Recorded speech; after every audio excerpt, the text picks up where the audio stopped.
দেখছেন power energy drink presents প্রবাস কণ্ঠ প্রাইম নিউজ। মালয়েশিয়ায় বসবাসরত দুই ব্যবসায়ীকে বাংলাদেশে ফেরত পাঠাতে বাংলাদেশ যে অনুরোধ করেছে তার ব্যাখ্যা চায় মালয়েশিয়া। দেশটির স্বরাষ্ট্রমন্ত্রী সাইফুদ্দিন নাসুরশন বলেছেন, বেস্টিনেট এসডিএন-বিএসডির প্রতিষ্ঠাতা আমিনুল ইসলাম ওরফে দাতুক আমিন এবং তার সহযোগী রুহুল আমিনকে প্রত্যর্পণের অনুরোধের যে উদ্দেশ্য বাংলাদেশ তা স্পষ্ট করুক।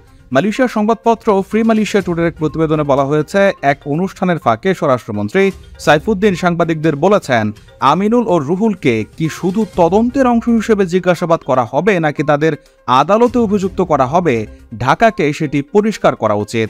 প্রত্যর্পণের অনুরোধে উদ্দেশ্য প্রকাশ পায়নি বলেও জানান তিনি বলেন, আমাদের আগে উদ্দেশ্যটি স্পষ্ট করতে হবে। যদি ঢাকার উদ্দেশ্য হয় তদন্ত করা, তাহলে তাদের উচিত পারস্পরিক আইনি সহায়তা চ্যানেল ব্যবহার করা। আর যদি ঢাকার উদ্দেশ্য হয় ব্যক্তিদের আদালতে অভিযুক্ত করা, তাহলে তাদের বলা উচিত এটাই প্রত্যর্পণের উদ্দেশ্য। মালয়েশিয়ার স্বরাষ্ট্রমন্ত্রী বলেন, ঢাকা যদি তাদের বিরুদ্ধে অভিযোগ আনে তবেই কেবল তাদের প্রত্যর্পণ করা যেতে পারে। বাংলাদেশে প্রত্যর্পণের অনুরোধ নিয়ে অ্যাটর্নি জেনারেল এবং পুলিশের আইজিপির সঙ্গে এই বিষয়ে তাদের মতামত জানতে আলোচনা করেছেন বলেও জানান মালয়েশিয়ার স্বরাষ্ট্রমন্ত্রী। আমরা পাওয়ার জেনারেশন, দুরন্ত গতি ঝুমকে অ্যাকশন অ্যাকশন অ্যাকশন, কাজে কিংবা খেলায় আমাদের সবার অদম্য শক্তি এগিয়ে যাওয়ার, হাতে হাতে আছে যে পাওয়ার। আমরা পাওয়ার জেনারেশন, নেমে যাই শক্তি চুমুকে অ্যাকশন, পাওয়ার চুমুকে অ্যাকশন। স্বরাষ্ট্রমন্ত্রী বলেন, আমি বিশ্বাস করি আইজিপি বিষয়টি সামাল দেবেন এবং বাংলাদেশের কর্তৃপক্ষের সঙ্গে যোগাযোগ করবেন। গত 24 অক্টোবর অর্থ পাচার, অভিবাসী শ্রমিকদের কাছ থেকে জোর করে অর্থ আদায় এবং মানব পাচারের অভিযোগে তদন্তের অংশ হিসেবে দুই ব্যবসায়ীকে গ্রেপ্তার করে বাংলাদেশে ফেরত পাঠাতে মালয়েশিয়া কর্তৃপক্ষকে চিঠি দিয়ে অনুরোধ করে বাংলাদেশ পুলিশ।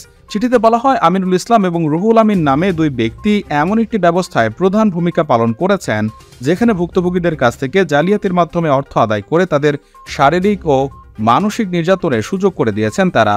বাংলাদেশে জন্ম হলেও মালয়েশিয়ার নাগরিকত্ব পেয়েছেন আমিনুল। অন্যদিকে রুহুল তার বিরুদ্ধে আনা অভিযোগ অস্বীকার করেছেন।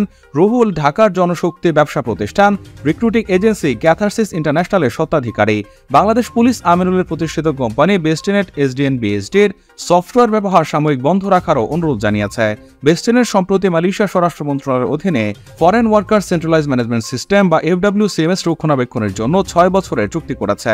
গত জুলাই মাসে মালয়েশিয়ার পাবলিক অ্যাকাউন্টস কমিটি জানায়, FWCMS-এ বেস্টিনেটের 24 জন অনুমোদিত ব্যবহারকারী বিদেশি কর্মী নেওয়ার আবেদন অনুমোদনের সঙ্গে জড়িত। 2022 সালের অডিটর জেনারেলের প্রতিবেদনেও দেখা যায়, কর্মী নেওয়ার পদ্ধতিতে সরকার ও বেস্টিনেটের মধ্যে কোনো আনুষ্ঠানিক চুক্তি ছিল না। প্রবাস কণ্ঠ নিউজ ডেস্ক।